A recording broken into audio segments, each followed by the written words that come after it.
डंपरच्या धडकेत महिलेचा मृत्यू. मिरजमधील मिरज सिव्हिल रुग्णालयासमोर डंपरच्या धडकेमध्ये महिलेचा दुर्दैवी मृत्यू झालेला आहे.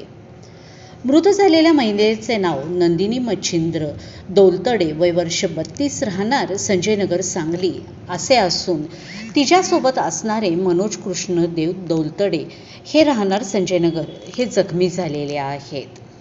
याबाबतची अधिक माहिती अशी की मनोज आणि त्यांची भाऊजय नंदिनी हे दोघेजण सोलापूरच्या दिशेने मोटरसायकलवरून जात असताना पाठीमागून आलेल्या डंपरने त्यांच्या मोटरसायकलीला जोरदार धडक दिली.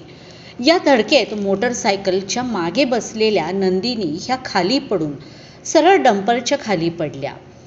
या भीषण अपघातात नंदिनी यांचा जागीच दुर्दैवी मृत्यू झाला, तर मनोज हे जखमी झालेले असून त्यांच्यावरती मिरज शासकीय रुग्णालयामध्ये उपचार करण्यात आलेले आहेत.